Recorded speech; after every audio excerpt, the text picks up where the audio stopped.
പറയുന്നത് കാണാൻ സാധിക്കും.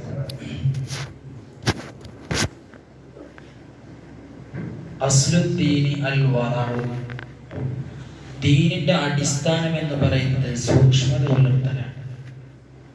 ഒരു മുസ്ലിമിന്റെ ജീവിതം ഹറാമുകൾ വന്നു പോകുന്നതിന് തൊട്ട് അവന്റെ വസ്ത്രത്തിൽ, അവന്റെ ശരീരത്തിൽ, അവന്റെ ഭക്ഷണത്തിൽ എന്നല്ല, അവന്റെ സകല കാര്യങ്ങളിലും അല്ലാഹു തആല നിഷ്കർഷിച്ചിട്ടുള്ള അതിർവരമ്പുകളെ ഭേദിക്കുന്നുണ്ടോ എന്ന നിതാന്ത ജാഗ്രതയിലായിരിക്കണം ഒരു മുഅ്മിനിന്റെ ജീവിതം. ആ സൂക്ഷ്മതയോടുകൂടെ ആയിരിക്കണം ഒരു മുഅ്മിൻ ജീവിക്കേണ്ടത്. അതാണ് അസ്ലുദ്ദീനി അൽ വറഉ, സൂക്ഷ്മതയാണ്. അതിൽ ആ ഒരു പരിധിക്കുള്ളിൽ ജീവിക്കുന്നതിനെ തൊട്ട്, അല്ലെങ്കിൽ ആ പരിധിക്കുള്ളിൽ ജീവിക്കാൻ എതിർപ്പുള്ള ആളുകളാണ്, അതിൽ നിന്ന് കുതറി മാറുന്ന ആളുകളാണ് തനിക്ക് വേണ്ടി മതത്തെ ദുരുപയോഗം ചെയ്യുന്നതും അവരവരുടെ ഇഷ്ടത്തിനനുസരിച്ചിട്ട് മതനിയമങ്ങളെ മാറ്റിയെഴുതുവാനും താറടിക്കുവാനും സമൂഹത്തിൽ ശ്രമിച്ചുകൊണ്ടിരിക്കും. അവസാനം പിന്നീട് അത് കടുത്ത മതനിഷേധത്തിലേക്കും ദൈവനിഷേധത്തിലേക്കും എത്തിച്ചേരുന്നതായിട്ടാണ് സാധാരണ നമ്മൾ കാണാറുള്ളത്. അപ്പൊ ഏതായാലും മഹാനവറുകൾ പറയുന്നു അസ്ലുദ്ദീനി അൽ വറഉ, സൂക്ഷ്മതയാണ്. രണ്ടാമത്തെ അഫ്ളലുൽ ഇബാദത്തി മുഖാബദത്തുൽ ലൈൽ, ആരാധനകളിൽ വെച്ച് ഏറ്റവും ശ്രേഷ്ഠമായത് രാത്രിയിലെ പ്രയാസങ്ങൾ സഹിച്ചുകൊണ്ട് രാത്രി സമയങ്ങളിലുള്ള ഇബാദത്തുകൾ, ആരോരും അറിയാതെ അല്ലാഹു തആലാന്റെ മുമ്പിൽ ഏകനായിരുന്നു കൊണ്ടുള്ള ആരാധനകൾ. രാത്രിയുടെ ഏറ്റവും വലിയ പ്രത്യേകതയാണ് ഏകാന്തത ലഭിക്കുന്നു.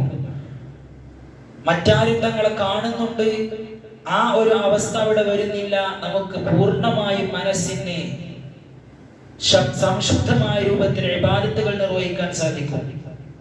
അല്ലാഹു തആലക്ക് വേണ്ടി നമ്മുടെ ശരീരത്തിന്റെ ആവശ്യമായ ഉറക്കിനെ നമ്മൾ അല്പസമയത്തേക്ക് മാറ്റിവെക്കുന്നു.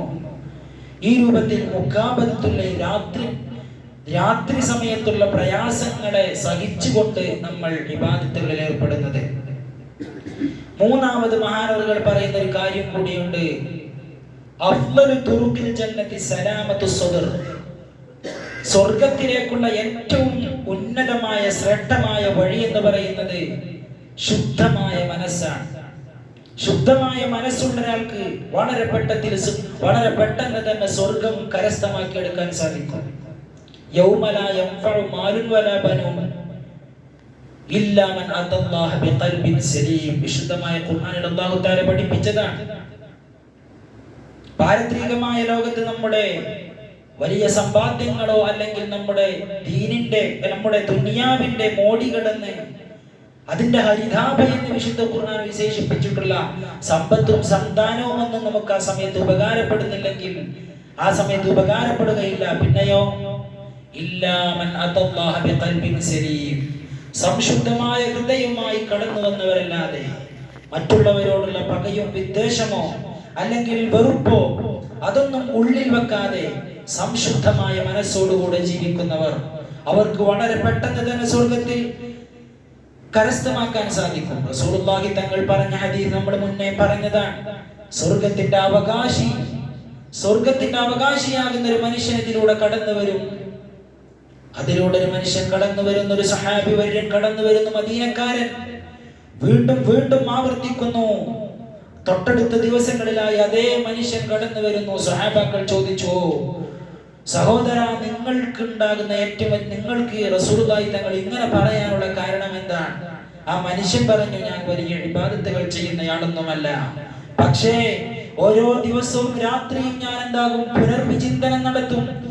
ആരുമായും എനിക്ക് വല്ല ഹക്കുകളും എന്റെ മനസ്സിൽ അവരോട് വിദ്വേഷമോ അങ്ങനെ എന്തെങ്കിലും വന്നിട്ടുണ്ടോ എന്ന്, അങ്ങനെ ഇല്ല എന്ന് ഉറപ്പ് വരുത്തിയിട്ട് മാത്രമാണ് ഞാൻ ഉറങ്ങാറുള്ളത്. എനിക്കാരോടും പകയോ വിദ്വേഷമോ മറ്റെന്തെങ്കിലും ഉള്ളിൽ എന്തെങ്കിലും വെച്ച് നടക്കുന്ന ഒരു സ്വഭാവം അതെന്റെ ജീവിതത്തിലില്ല. ആ മനുഷ്യന്റെ ആ മനുഷ്യൻ അദ്ദേഹത്തിന്റെ സ്വർഗ്ഗലബ്ധി എന്ന് റസൂലുള്ളാഹി തങ്ങൾ നേരത്തെ വിശേഷിപ്പിച്ച മനുഷ്യന്റെ പ്രത്യേകത മനസ്സിൽ സംശുദ്ധമായ മനസ്സ് എന്നുള്ളതാണ്. അതിന് വേണ്ടത് സംശുദ്ധമായ മനസ്സ് നമുക്ക് ലഭിക്കണമെങ്കിൽ നമ്മൾ അല്ലാഹുവിനോട് ഇസ്തിഗ്ഫാർ ചെയ്യണം.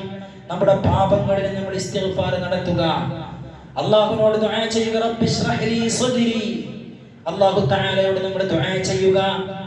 നമ്മൾ ആളുകളുടെ നന്മകളെ കണ്ടെത്താൻ ശ്രമിക്കുക. നമ്മുടെ സാധാരണ മനസ്സെന്താവും? ആളുകളുടെ തിന്മകൾ കണ്ടെത്താനാണ് ശ്രമിക്കുക. അങ്ങനല്ല, ഓരോ ആളുകളിലും നമുക്കൊക്കെ ഇഷ്ടമുള്ള ഒരുപാട് വിശേഷണങ്ങൾ ഉണ്ടാകും. ഒന്നുകിൽ അവൻ ഏതായാലും അവൻ ഉമ്മത്ത് മുഹമ്മദിൽപ്പെട്ടവനാണല്ലോ സ്വല്ലല്ലാഹു അലൈഹി വസല്ലം.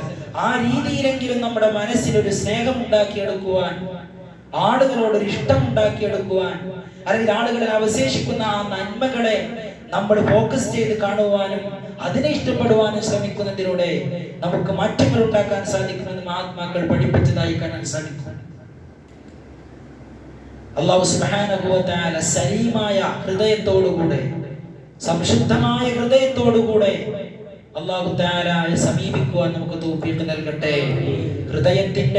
നിങ്ങളുടെ ഹൃദയങ്ങളിലൂടെ പിശാച് ചുറ്റിക്കറങ്ങുന്നില്ലായിരുന്നുവെങ്കിൽ ആകാശലോകത്തിന്റെ അധീശാധികാരങ്ങൾ മുഅ്മിനീങ്ങൾക്ക് കാണാൻ സാധിക്കുമായിരുന്നു എന്ന് ഹബീബായ റസൂലുള്ളാഹി സ്വല്ലല്ലാഹു അലൈഹി വസല്ലമ തങ്ങൾ പഠിപ്പിച്ചിട്ടുള്ളതായി കാണാൻ സാധിക്കും. നമ്മുടെ ഹൃദയത്തിന്റെ മറകളങ്ങ് നീക്കപ്പെടും. സംശുദ്ധമായ മനസ്സ് വരുമ്പോൾ ഒരു മുഅ്മിനായ മനുഷ്യന്റെ ഹൃദയത്തിൽ, മുഅ്മിനായ മനുഷ്യന് എന്തൊക്കെ ഉണ്ടാകും അടയാളങ്ങൾ എന്ന് പറഞ്ഞ ആ അവസ്ഥയിലേക്ക് എത്തിച്ചേരും. അപ്പോഴാണ് ഒരു മനുഷ്യൻ ആകാശ ലോകത്തേക്ക് നോക്കിയിട്ട്, മലക്കൂത്ത് സമായിലേക്ക് നോക്കിയിട്ട് മാലാഖമാരുടെ വരവിനെയും പോക്കിനെയും, അല്ലെങ്കിൽ അല്ലാഹു തആല ആകാശ ലോകങ്ങളിൽ ഒരുക്കി വെച്ചിട്ടുള്ള അത്ഭുതങ്ങളുടെ സിറിന്റെ രഹസ്യത്തിന്റെ ആ ലോകത്തേക്ക് ഒരു മനുഷ്യന് കടന്നുവരവ്, പ്രവേശനം ലഭിക്കുകയും ചെയ്യുന്നത് അവരുടെ മനസ്സിന്റെ ശുദ്ധതക്കനുസരിച്ചാണ് നമുക്ക് മനസ്സിലാക്കാൻ സാധിക്കും. അതുകൊണ്ടാണ് അല്ലാഹുവിന്റെ ഔലിയാക്കന്മാർ ആകാശത്തേക്ക് നോക്കി, ലൗഹുൽ മഹ്ഫൂദിലേക്ക് നോക്കി കാര്യങ്ങൾ പറയാറുണ്ടായിരുന്ന മഹാത്മാക്കൾ. അവർക്കതിന് സാധിക്കുന്നത് അവരുടെ ഹൃദയം കണ്ണാടി പോലെ തെളിച്ചമായി തീർന്നു. ആ കണ്ണാടി പോലെ തെളിച്ചമായ ഹൃദയത്തിലൂടെ ഹബീബായ തങ്ങളാകുന്ന തിരുനൂറിന്റെ പ്രവാഹമാണ്. അതിലൂടെ അവർക്ക് അള്ളാഹുവിന്റെ സമക്ഷത്തിലേക്ക് ഉയർന്ന് പൊങ്ങുവാനും സാധിക്കുന്നു എന്നുള്ളതാണ്. അപ്പോ നമ്മുടെ സംശുദ്ധമായ ഹൃദയത്തിനനുസരിച്ച് നമ്മുടെ വിജയത്തിന്റെ വലുപ്പവും വണ്ണവും വർദ്ധിക്കും. സൂക്ഷ്മമായ ജീവിതവും, സൂക്ഷ്മതയോടുകൂടെയുള്ള ജീവിതവും, രാത്രിയുള്ള പ്രയാസങ്ങൾ സഹിച്ചുകൊണ്ടുള്ള നമ്മുടെ പ്രവർത്തനങ്ങളും ഇബാദത്തുകളും, ഇതൊക്കെയാണ് മഹാൻ പഠിപ്പിക്കുന്ന മഹാനായ അബുൽ ഖാസിം ഇബ്നു ഉസ്മാൻ അൽ-ജൂഹി എന്നവർ വിജയത്തിന്റെ മാനദണ്ഡങ്ങളായി പഠിപ്പിക്കുന്ന 3 കാര്യങ്ങൾ. അല്ലാഹു സുബ്ഹാനഹു വ തആല നാഫിയായ ഇൽമിനെ നമുക്ക് എല്ലാവർക്കും വർദ്ധിപ്പിച്ചു നൽകുമാറാകട്ടെ. നമ്മുടെ ജീവിതത്തിൽ സംശുദ്ധമായ ഒരു ജീവിതം നമുക്ക് നയിക്കാനുള്ള തൗഫീഖ് നൽകി അനുഗ്രഹിക്കട്ടെ. ശുബ്ഹാത്തുകളിലും ഹലാലാണോ ഹറാമാണോ എന്ന് തിരിച്ചറിയാനാവാത്ത രൂപത്തിലുള്ള അങ്ങനത്തെ സമ്പത്തുകളിൽ ഏർപ്പെടുന്നതും, അല്ലെങ്കിൽ നമ്മുടെ ജീവിതത്തിന്റെ മറ്റു വശങ്ങളിലൊക്കെ അത്തരം കാര്യങ്ങൾ, ഏതാണ് സത്യം ഏതാണ് ബാത്തിൽ എന്ന് തിരിച്ചറിയാൻ കഴിയാത്ത രൂപത്തിൽ, എന്നാൽ നമ്മളങ്ങോട്ട് ചെയ്യുക ആ രൂപത്തിലല്ലാതെ എന്താണ് നമുക്ക് ഉള്ളത്, ഏതാണ് അല്ലെങ്കിൽ സത്യം ഏതാണ് എന്ന് തിരിച്ചറിഞ്ഞ് അതിലൂടെ മാത്രം സഞ്ചരിക്കുവാൻ അല്ലാഹു നമുക്ക് തൗഫീഖ് നൽകി അനുഗ്രഹിക്കട്ടെ. നമ്മുടെ ജീവിതത്തിൽ എന്ത് പാകപ്പിഴവുകൾ വന്നു പോകുന്നുണ്ടെങ്കിൽ അതെല്ലാം നമുക്ക് മാറ്റി എഴുതുവാൻ സാധിക്കും. അങ്ങനെ ഖേദമുള്ള മനസ്സോടുകൂടെ, തൗബയോടുകൂടെ എല്ലാ തെറ്റുകളെയും തിരുത്തി സംശുദ്ധമായ ജീവിതം നയിച്ചുകൊണ്ട് അള്ളാഹുവിലേക്ക് അടുക്കുവാൻ നമുക്ക് അല്ലാഹു തൗഫീഖ് നൽകി അനുഗ്രഹിക്കട്ടെ. നമ്മുടെ ദർസ് വിദ്യാർത്ഥികളുടെ ഭക്ഷണത്തിലേക്കും അതുപോലെ ഇവിടുത്തെ നോമ്പുതുറയിലേക്കും ഒക്കെ ധാരാളം ആളുകളെ സഹായിച്ചിട്ടുണ്ട്. വസ്ത്രത്തിലേക്കും അതുപോലെ പല നിലക്കുള്ള സഹായങ്ങൾ പറഞ്ഞപ്പോൾ അത് ചെയ്തുകൊണ്ട്